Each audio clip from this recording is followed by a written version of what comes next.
Hello नमस्कार दोस्तों। आज जो हमारा टॉपिक है डिस्कशन का वो है preparations and filing of return of income, यानी रिटर्न ऑफ इनकम को प्रिपेयर करना और उसको फाइलिंग करना, मतलब सबमिट करना, फर्निश कर देना इनकम टैक्स डिपार्टमेंट को। So first of all return of income होता क्या है वो जान लेते हैं हम। रिटर्न ऑफ इनकम एक prescribe format notified by CBDT, that is central board of direct taxes, जो पूरे डायरेक्ट टैक्स को कंट्रोल करता है। गवर्न बॉडी है, स्टैच्यू बॉडी है। तो रिटर्न ऑफ इनकम एक प्रेस्क्राइब फॉर्मेट होता है जो नोटिफाइड होता है central board of direct tax द्वारा, इन विच एसएससी सबमिट्स और you can say furnishes information about total income, tax liability and tax paid. Return of income एक प्रेस्क्राइब फॉर्मेट होता है जिसको नोटिफाई करता है, जिसको सूचित करता है central board of direct tax time to time, जिसके अंदर एसएससी सबमिट करता है या फर्निश करता है अपनी इंफॉर्मेशन किसके बारे में, कि उसकी टोटल इनकम कितनी है, टैक्स लायबिलिटी कितनी, उसने कितना टैक्स पे कर दिया, वो सारी इंफॉर्मेशन एक रिटर्न ऑफ इनकम के माध्यम से वो इनकम टैक्स डिपार्टमेंट को सबमिट करता है। और जो रिटर्न ऑफ इनकम जो है, मतलब ये एक फॉर्म होता है, ये डिफरेंट होता है डिफरेंट एसएससी के लिए, मतलब हर एसएससी के लिए अलग अलग होते हैं। आगे हम बात करेंगे 7 तरह के फॉर्म होते हैं रिटर्न ऑफ इनकम के। अब हम बात कर लेते हैं कि किन किन को कंपल्सरली फाइलिंग करना होता है रिटर्न ऑफ इनकम, मतलब किन के लिए मैंडेटरी है रिटर्न ऑफ इनकम फाइल करना, रिटर्न ऑफ इनकम सबमिट करना। सबसे सबसे पहले सेक्शन 139 सब सेक्शन 1 के तहत compulsory filing of return of income, यानी किन किन के लिए मैंडेटरी है रिटर्न ऑफ इनकम फाइल करना। सबसे पहले मैं बात करता हूँ कंपनी और फर्म की, कि कंपनी और जो फर्म है उसको रिटर्न ऑफ इनकम फाइल करना, फर्निश करना मैंडेटरी है ऑन और before due date. Due date क्या होती है? 30 September of the relevant assessment year, मतलब अगर प्रीवियस 18-19 है तो 19-20 हो जाएगा असेसमेंट ईयर, और 19-20 की जो 30 सितंबर होगी, यानी 30 सितंबर 2019 जो हो जाएगी वो रेलेवेंट असेसमेंट ईयर। तो कंपनी और फर्म के लिए जो ड्यू डेट है वो है 30 September of the relevant assessment year. तो कंपनी और फर्म को भले इनकम हो या लॉस हो, कंपनी और फर्म की मैं बात कर रहा हूँ, इनको इनकम हो या लॉस हो, रिटर्न ऑफ इनकम फाइल करना होता है। अगर लॉस हो गया तो रिटर्न ऑफ लॉस बोलते हैं उसको। अंडर सेक्शन 139 सब सेक्शन 3 के तहत रिटर्न ऑफ लॉस फाइल करना होता है। ऐसा क्यों करना होता है? उसका एक कारण ये है कि अगर ये रिटर्न ऑफ लॉस फाइल नहीं करेंगे तो इनको जो ये लॉस हो रहा है बिजनेस से, इसको कैरी फॉरवर्ड नहीं कर सकते। फिर कैरी फॉरवर्ड नहीं होगा तो सेटअप भी नहीं होगा। ठीक है, तो लॉस को अगर कैरी फॉरवर्ड करना है, सेट ऑफ करना है, तो रिटर्न ऑफ लॉस फाइल करना पड़ेगा। तो मैंने आपको बताया कि कंपनी और फर्म को रिटर्न ऑफ इनकम फाइल करना मैंडेटरी है, भले ही इनकम हो लॉस हो, ऑन और बिफोर ड्यू डेट। और जो ड्यू डेट होती है वो होती है 30 September of the relevant assessment year. लेकिन फर्म के केस में ध्यान रखना, आप कंपनी के केस में नो डाउट 30 सितंबर होती है, लेकिन देखो कंपनी के अलावा अदर पर्सन जैसे फर्म हो गया, अगर फर्म की ऑडिट होती है और अगर उसकी वर्किंग पार्टनर है उसकी ऑडिट होती है, तो जहाँ भी ऑडिट का सवाल आता है, मतलब जहाँ भी ऑडिट होती है इनकम टैक्स एक्ट में या किसी अदर लॉ के अंदर, इनकम टैक्स एक्ट में ऑडिट हो या किसी अदर लॉ के अंदर ऑडिट हो, तो भी जो ड्यू डेट हो जाएगी वो हो जाएगी 30 September of the relevant assessment year. तो मैंने आपको बताया कंपनी और फर्म की जो ड्यू डेट होती है, फर्म की जब ऑडिट होता है तभी उसकी ड्यू डेट जो होगी वो 30 सितंबर होगी। कंपनी और फर्म का ध्यान में रखना है आपको, लॉस हो इनकम हो, return of income return of loss file करना पड़ेगा ऑन और before due date, that is 30 September of the relevant assessment year. उसके बाद बेटा individual HUF, AOP association of person, BOI body of individuals, AJP that is artificial judicial person, अगर इनका total income, please note the word total income. Total income क्या होता है? GTI में से जब हम डिडक्शन लेते हैं ATC to ATU chapter 6A की, तब हमें मिलता है टोटल इनकम। जब जीटीआई में से डिडक्शन लेते हैं चैप्टर 6A की एटीसी टू एटीयू, तो हमें मिलता है टोटल इनकम। तो ये क्या बोलता है कि अगर किसी इंडिविजुअल का एचयूएफ का AOP BY article judicial person, उसका टोटल इनकम मतलब taxable income without giving effect of the provision of section eighty C to eighty U और सेक्शन 54 जो कैपिटल गेन एग्जम्पशन का है, तो ये एटीसी टू एटीयू की इफेक्ट देने से पहले मतलब ग्रोस टोटल इनकम हो गया।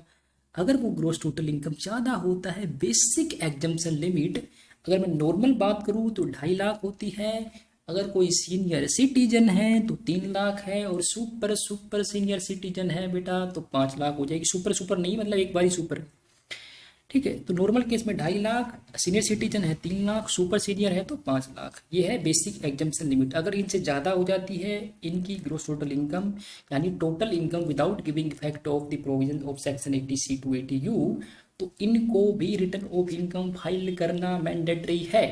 ड्यू डेट क्या हो जाएगी 31 July of the relevant assessment year. और प्रीवियस ईयर 18-19 हुआ, असेसमेंट ईयर 19-20 हो जाएगा, मतलब 30 सितंबर 2019 इनकी लास्ट, सॉरी 30 सितंबर 2019 हो जाएगी ड्यू डेट। अगर ऑडिट होता है तो नॉर्मल केस में हो जाएगी 31 जुलाई ऑफ 2019 यानी 31 जुलाई 2019 नॉर्मल केस में हो जाएगी ड्यू डेट।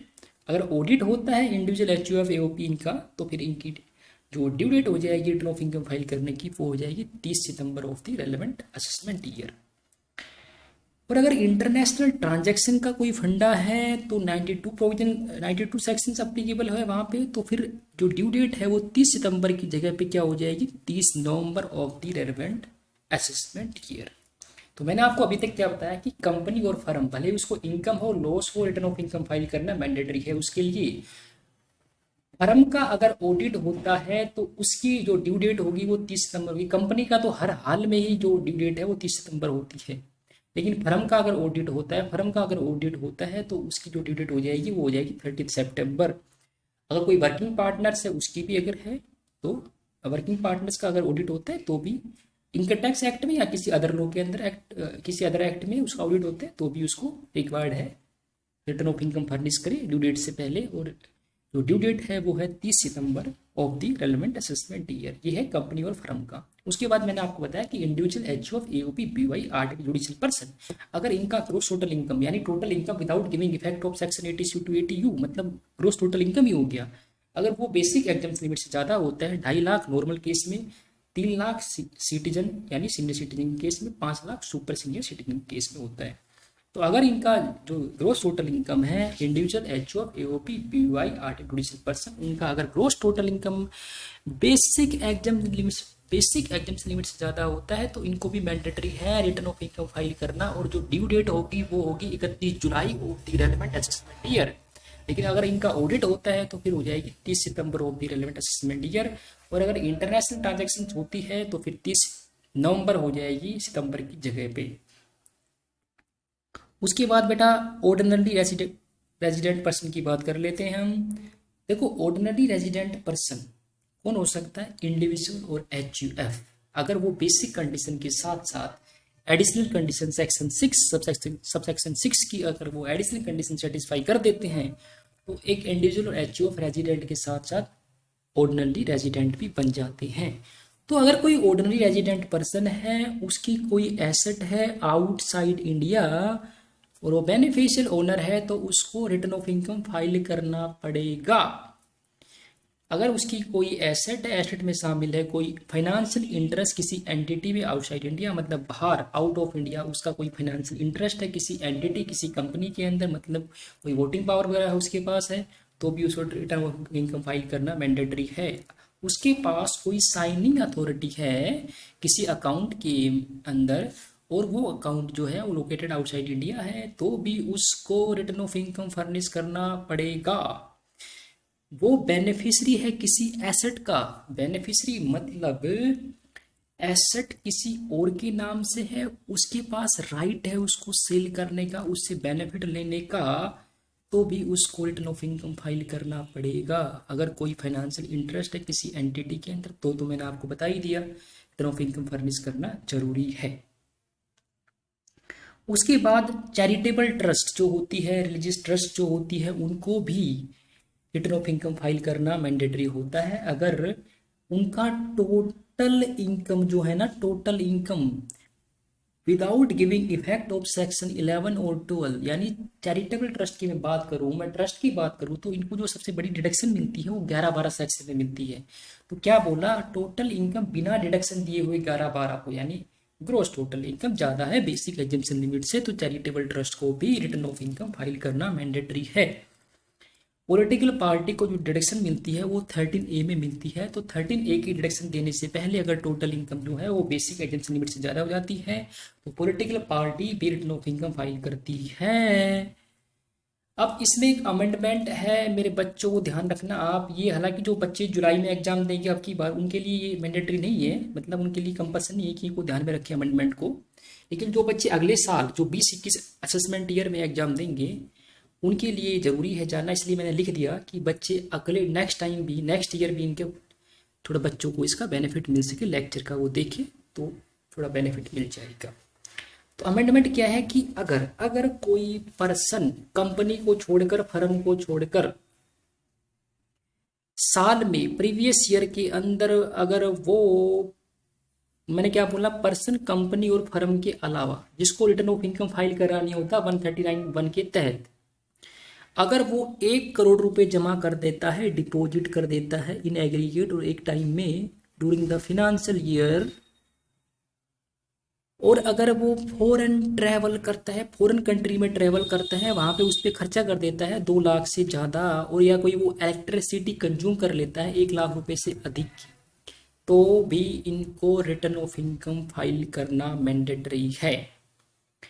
अगर रिटर्न ऑफ इनकम फर्निश नहीं किया गया ऑन और बिफोर ड्यू डेट तो इंटरेस्ट लग जाएगा 234A का, और जो इंटरेस्ट स्टार्ट होगा वो होगा from the due date of the return of income to the date of furnishing return of income. मान लो 31 जुलाई जो है वो ड्यू डेट है रिटर्न ऑफ इनकम फर्निश करने की, लेकिन वो जमा करता है, नहीं सबमिट करता है रिटर्न ऑफ इनकम मान लो 30 नवंबर को करता है, तो इंटरेस्ट स्टार्ट हो जाएगा 1 अगस्त से 30 नवंबर तक। उसके बाद हम बात कर लेते हैं forms of return of income. 7 तरह के फॉर्म होते हैं, ITR 1, 2, 3, 4, 5, 6, 7। सिर्फ ब्रीफली मैं आपको बताऊंगा इनके बारे में, क्योंकि हर साल इनमें देखो अमेंडमेंट होती रहती है।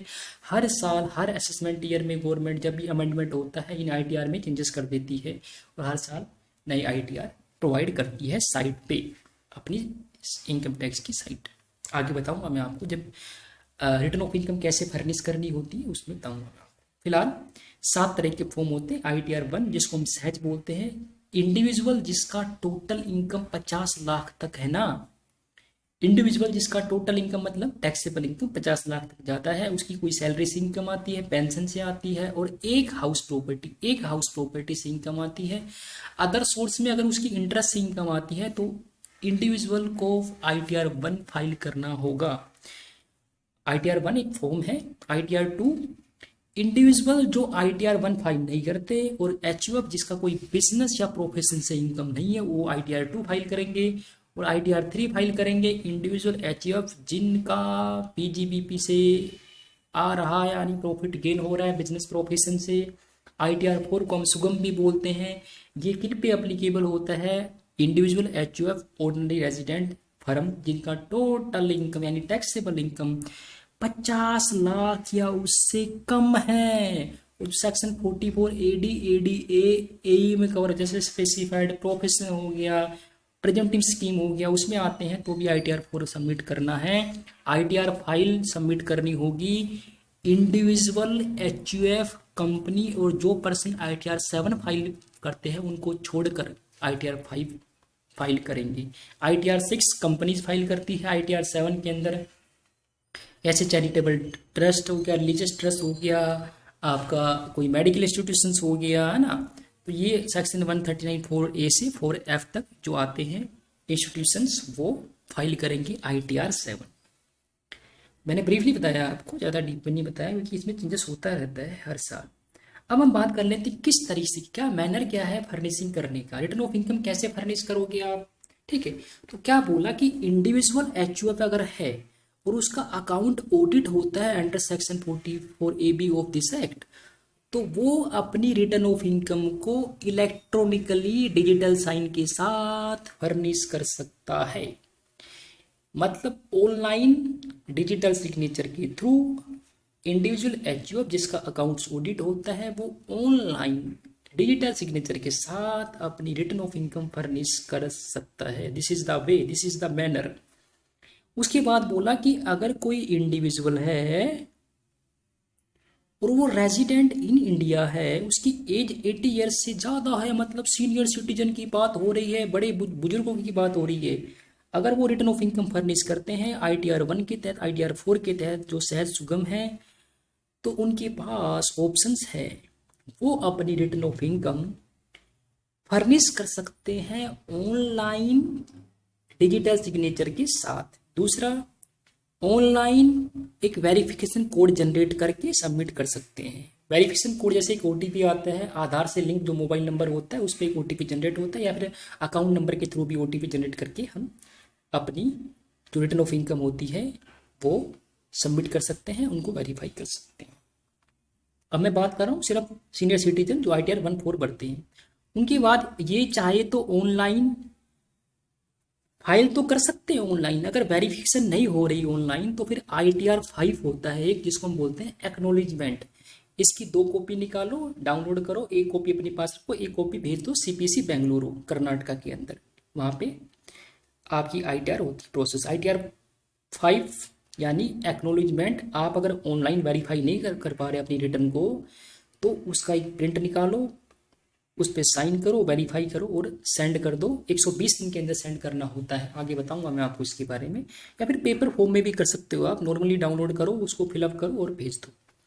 उसके बाद देखो इंडिविजुअल एचयूएफ अदर केस की बात करूं मैं, इनके अलावा यानी ऑडिट नहीं हो, जिसका ऑडिट नहीं होता या जो 80 ईयर्स की उसमें नहीं आता यानी सीनियर सिटीजन नहीं है, अदर जो इंडिविजुअल एचयूएफ हो गए, वो अबाउ जो मैंने पॉइंट्स बताए आपको 1 से लेके 3 तक, मतलब वो अपनी रिटर्न ऑफ इनकम फर्निश कर सकते हैं ऑनलाइन अंडर डिजिटल सिग्नेचर या online under electronic verification code, और ऑनलाइन कर सकते हैं, लेकिन वेरिफिकेशन जो होगी वो ITR 5 के थ्रू होती है। मतलब डाउनलोड करेंगे एक्नोलेजमेंट, उसको वेरीफाई करेंगे साइन करके और भेजनी होती है 120 दिन के अंदर CPC बेंगलुरु। ये 3 ऑप्शन होते हैं इनके पास। उसके बाद कंपनी जो ITR 6 फाइल करती है, सभी केसेस में कंपनी तो ऑनलाइन डिजिटल सिग्नेचर के माध्यम से अपनी रिटर्न ऑफ इनकम फर्निश कर देती है। उसके बाद पर्सन जो ITR 7 फाइल करते हैं, मतलब जैसे पॉलिटिकल पार्टी की बात करूं मैं, तो वो ऑनलाइन अपने डिजिटल सिग्नेचर के थ्रू ITR फर्निश कर सकते हैं। अदर केस की बात करूं मैं, जैसे कोई चैरिटेबल ट्रस्ट हो गया, मेडिकल इंस्टीट्यूशंस हो गया, है ना, तो ऐसे केसेस में उनके पास 3 ऑप्शन होते हैं, या तो वो ऑनलाइन जाके डिजिटल साइन के माध्यम से फाइल कर सकते हैं, या फिर अपना कोई OTP जनरेट करके फाइल कर सकते हैं, वेरीफाई कर सकते हैं। तीसरा ऑप्शन ये है कि ऑनलाइन सबमिट तो कर देते हैं वो, लेकिन वेरीफाई ऑनलाइन नहीं हो पाती, तो ऐसे केसेस में ITR 5 जो एक एक्नोलेजमेंट होती है उसको डाउनलोड करो, 2 कॉपी, एक को अपने पास रखो, एक पे साइन करके भेज दो बेंगलुरु, CPC बेंगलुरु कर्नाटका में, वहां पर आपका ITR प्रोसेस होता है। उसके बाद फर्म और LLP और अदर हूँ फर्निश ITR 5, फर्म LLP और जो ITR 5 फर्निश करते हैं, अगर उनका अकाउंट्स ऑडिट होता है अंडर सेक्शन 44AB के तहत, तो वो भी अपनी रिटर्न ऑफ इनकम जो है वो फर्निश कर सकते हैं, सबमिट कर सकते हैं डिजिटल सिग्नेचर के माध्यम से। सबमिट कर देंगे ऑनलाइन, उसको वेरीफाई भी कर देते हैं डिजिटल सिग्नेचर के माध्यम से। अदर केस की बात करूं मैं तो वही पॉइंट 1 2 3 एप्लीकेबल हो जाएंगे जो मैंने आपको ऊपर बताए। अब हम बात कर लेते हैं कि स्टेप्स क्या है, कैसे ई फाइलिंग होता है इनकम टैक्स रिटर्न, कैसे हम online income tax return file करते हैं। तो स्टेप्स इंपॉर्टेंट है, प्रैक्टिकल लाइफ में भी आपको पता होना चाहिए, एटलीस्ट थ्योरेटिकल पोर्शन तो आपको आना ही चाहिए, और प्रैक्टिकली आप प्रैक्टिस करोगे तो वो भी आ जाएगा, कोई बड़ा इश्यू नहीं है। तो जब ई फाइलिंग करते हैं इनकम टैक्स रिटर्न, मतलब ऑनलाइन जब हम फाइल करेंगे इनकम टैक्स रिटर्न, तो कुछ प्रोसीजर आपको फॉलो करना होगा। सबसे पहले आपको जाना पड़ेगा www.incometaxindiaefiling.government.in की साइट पे जाओगे, वहाँ से आईटीआर फॉर्म सिलेक्ट कर लोगे। मतलब अगर आप इंडिविजुअल हो और 50 लाख से कम इनकम है, सैलरी से इनकम होती है नॉर्मली, पेंशन से होती है, या फिर एक हाउस प्रॉपर्टी से इनकम, या फिर इंटरेस्ट कोई इनकम है, तो आप चूज करोगे ITR 1। तो सबके लिए अलग अलग होते हैं, आप चूज कर लो जो आप पे सूटेबल है, आपके लिए जो है। उसके बाद प्रिपेयर करो रिटर्न ऑफलाइन। देखो आप ऑफलाइन भी रिटर्न प्रिपेयर कर सकते हो, जो आपको कन्वीनियंट लगता है उसके हिसाब से। फॉलो करो स्टेप्स, अपलोड कर लो रिटर्न को। ऑफलाइन भी आप भर सकते हो अपने जो आपको कन्वीनियंट लगता है। उसके बाद आप उसको अपलोड कर दो, भर के साइन सुइन करके अपलोड कर दोगे आप साइट पे, और उसका एक प्रिंट ले लोगे जिसको हम बोलते हैं एक्नोलेजमेंट फॉर्म। अगर रिटर्न जो है वो डिजिटली साइंड हो जाती है या वेरीफाइड हो जाती है वेरिफिकेशन कोड के माध्यम से, यानी OTP के माध्यम से, तो आप सक्सेसफुली पहले तो आप अपलोड कर लो। अगर ऑफलाइन कर रहे हो आप, उसका एक प्रिंट ले लो एक्नॉलेजमेंट फॉर्म का। अगर रिटर्न जो है वो डिजिटली साइन कर देते हो आप, और उसको या फिर उसको वेरीफाई कर देते हो आप वेरिफिकेशन कोड के माध्यम से, तो भी एक्नॉलेजमेंट आपके पास होनी चाहिए ITR 5 की।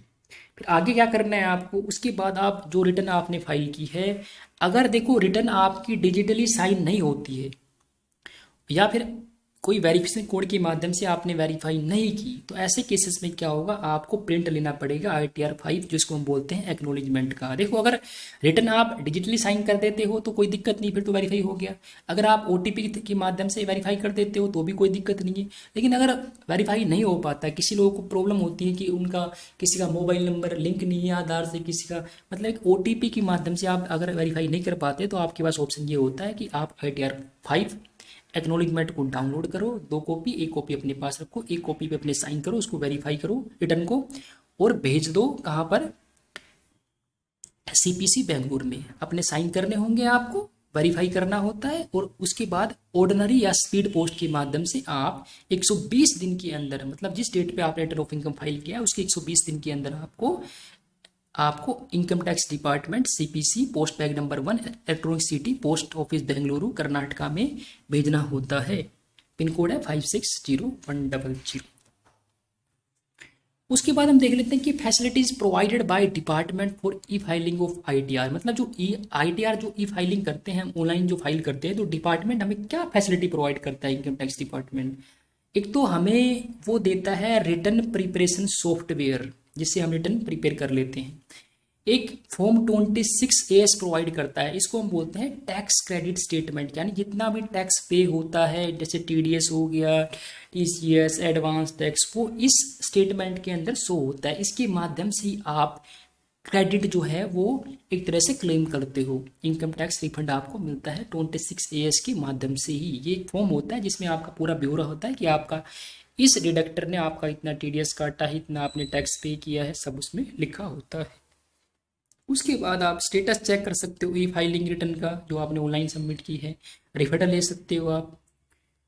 उसके बाद क्या एडवांटेजेस है e filing of return of income, यानी online return of income file करने के क्या बेनिफिट है जो रिटर्न फाइल कर रहा है उसको। एक तो उसका टाइम बच जाएगा, टाइम सेविंग हो जाएगी, वो कहीं भी किसी भी समय कहीं भी बैठ के रिटर्न ऑफ इनकम फाइल कर सकता है। डेटा एक्यूरेसी हायर होता है इसमें, मतलब सेफ्टी होती है, फास्टर प्रोसेस होता है, तेजी से प्रोसेस हो जाएगा, गेट फास्ट रिफंड, तेजी से उसको रिफंड मिल जाता है, और पेपरलेस होता है, मतलब कोई रिक्वायरमेंट नहीं होती आपको पेपर पेन की। ऑनलाइन कर रहे हो तो आप इससे ट्रीज और इन्वायरमेंट भी सेव होता है। ये तो एक सोशल रिस्पॉन्सिबिलिटी की बातें है। उसके बाद मैं बात कर लेता हूँ online filing of return of TDS। जो पर्सन आपको पेमेंट, मतलब किसी को भी पेमेंट करता है तो वो TDS काटता है। अब TDS क्या होता है बेटा? टैक्स डिडक्टेड एट सोर्स, यानी जहाँ पर सोर्स ऑफ इनकम जनरेट होता है वहाँ पर ही टैक्स काट लिया जाता है। तो TDS एक मैकेनिज्म है टैक्स चोरी को रोकने का। तो मैं सिंपली अभी आपको थोड़ा ही बताऊंगा। एक पर्सन दूसरे पर्सन को जब पे करता है कोई अमाउंट बैंकिंग के माध्यम से, या कोई क्रेडिट करता है उसके अकाउंट में, किसी और मोड से पेमेंट करता है, तो जो पे करता है वो होता है पेयर, जो रिसीव करता है वो पे ही होता है। तो मान लो यहाँ पर जो पेयर है वो है एक्स लिमिटेड, एक कंपनी है, और जो पे है रिसीव करने वाला मान लो एक कॉन्ट्रैक्टर है। तो जो कंपनी जब इस कॉन्ट्रैक्टर को पेमेंट करेगी, मान लो 2 लाख की पेमेंट करनी है, तो इस पे काट लेगी TDS। मतलब कॉन्ट्रैक्टर को 2 लाख पूरा नहीं देगी, वो कॉन्ट्रैक्टर की इनकम, जहाँ से इनकम जनरेट हुई वहाँ पे ही टैक्स लगा देती है। गवर्नमेंट बोलती है जहाँ पर इनकम जनरेट होती है वहाँ पे ही टैक्स लगा दो, वहाँ पे ही टैक्स काट लो इस बंदे का, क्योंकि हमें इस पे विश्वास नहीं, पता नहीं वो इनकम अपनी दिखाए या ना दिखाए, तो एक टैक्स चोरी रुक जाती है इससे। इनकम जनरेट होते ही टीडीएस काट लिया। तो यहाँ पर जो टैक्स लिमिटेड जो पेयर है, जो पेमेंट कर रहा है कॉन्ट्रैक्टर को 2 लाख की, वो उसको 2 लाख नहीं देगा, वो उसको 1% टीडीएस काट के देगा। यानी 2,000 रुपये टीडीएस काट के वो जमा करेगा गवर्नमेंट को, और कॉन्ट्रैक्टर को देगा 1,98,000। इसके बदले में जो टैक्स लिमिटेड है वो उसको एक सर्टिफिकेट देगी कि आपकी 2 लाख के ऊपर हमने इतना टीडीएस काटा है, इतना आप क्लेम कर सकते हो आईटीआर फाइल करके। जो भी ये टीडीएस काटती है एक्स लिमिटेड, इसको जमा करना होता है, इसकी टाइम लिमिट होती है जमा करने की भी। टीडीएस काटा तो जमा करना होगा ना गवर्नमेंट के पास। तो अगर टीडीएस गवर्नमेंट काटती है, गवर्नमेंट के बिहाफ पे कोई काटता है, तो सेम डे आप जमा करवा सकते हो विदाउट चालान, या विद चालान करते हो तो next month 7th of the next month, यानी अगले महीने की 7 तारीख तक जमा करवा सकते हो। अगर अदर डिडक्टर्स मतलब गवर्नमेंट को छोड़कर, जो गवर्नमेंट के बिहाफ पे काट रहे हैं उनको छोड़कर है, तो वही 7th of the next month अगले महीने की 7 तारीख तक जमा करवा सकते हैं जो टीडीएस काटा है। और मार्च के महीने में क्या होता है कि जो मार्च में कटता है उसकी 7 अप्रैल डेट नहीं होती, तो वो 30 अप्रैल होती है, क्योंकि मार्च के महीने में वैसे ही बहुत ही काम होता है, इसलिए यहाँ पे इनको छूट दी गई है कि आप 30 अप्रैल तक जमा करवा सकते हो। उसके बाद जो टीडीएस काटा गया है इसको जमा भी करना होता है, उसके साथ एक क्वार्टरली रिटर्न जाएगी, मतलब स्टेटमेंट देनी होती है, जमा करनी होती है हर 3 महीने पे। जो टैक्स काट रहा है, जो टैक्स डिडक्टर है, वो हर 3 महीने पे, जिसको हम बोलते हैं क्वार्टरली रिटर्न, इलेक्ट्रॉनिकली सबमिट करनी होती है कि हमने इस पर्सन का इस रेट से इतना टीडीएस काटा है, ये सोर्स ऑफ इनकम था उसका, मतलब पूरी डिटेल जाती है एक तरह से। तो फॉर्म 24Q के अंदर तो जाएगी सैलरी। अगर कोई एम्प्लॉयर है, आप सैलरी में, आपको सैलरी मिल रही है, तो आपकी सैलरी से जो टीडीएस कटेगा, तो एम्प्लॉयर जो होता है ना, जो टीडीएस काटता है, वो आपकी सैलरी जितना टीडीएस काटा है उसने फॉर्म नंबर 24Q के अंदर, वो हर 3 महीने में जितना टीडीएस कट रहा है आपका सैलरी के ऊपर, वो गवर्नमेंट को सबमिट करता है स्टेटमेंट के माध्यम से 24Q में, ये इतना टीडीएस काटा है हमने इस पर्सन का, ये इसका पैन कार्ड है, साइड डिटेल जाती है आपकी। अदर इनकम है तो 26Q में जाएगा रिटर्न। जो ड्यू डेट होती है रिटर्न ऑफ इनकम फर्निश करने की, जो क्वार्टरली स्टेटमेंट जाते हैं, जो रिटर्न जाती है टीडीएस की, उसकी ड्यू डेट की बात करूं मैं, तो पहला क्वार्टर देखो अप्रैल मई जून, तो जून की जो ड्यू डेट होगी वो 31 जुलाई होती है। ऐसे ही अगले की हो जाएगी, फिर अगले की। लेकिन लास्ट वाला जो क्वार्टर होता है, मतलब जनवरी फरवरी मार्च का, उसमें आपको पता है डेट ऑफ डिपॉजिट के लिए छूट दी इन्होंने, 7 की जगह पे 30 अप्रैल किया, तो यहाँ पे भी थोड़ी छूट दे दी, क्योंकि वैसे भी देखो मार्च के महीने में वैसे बहुत काम होता है, और अकाउंट्स क्लोज करना, ऑडिट करवाना, तो काफ़ी बिजी शेड्यूल होता है। तो ऐसे में 31 मार्च जो लास्ट क्वार्टर है, वहाँ पर जो रिटर्न फर्निश की जा सकती है वो 31 मई तक की जा सकती है। और ये देखो, ये डेट ना एक्सटेंड भी हो सकती है, गवर्नमेंट पे डिपेंड करता है, पूरा सीपीडी डिपार्टमेंट चाहे जब भी इसको बढ़ा सकता है। अभी आप देख रहे हो कोरोना की वजह से ये डेट एक्सटेंड हो गई, जो लास्ट क्वार्टर की वो 30 जून हो गई है। तो ऐसे ही रिटर्न फाइल करने की 31 जुलाई से नवंबर कर दी, बताओ, तो ये डेट गवर्नमेंट जो है सीबीडीटी के माध्यम से कभी भी एक्सटेंड कर सकती है। तो बेटा ये था एक छोटा सा lecture, preparation filing of return of income के ऊपर। लेक्चर अच्छा लगा हो तो लाइक कर देना, शेयर कर देना, कमेंट कर देना। थैंक यू बच्चों।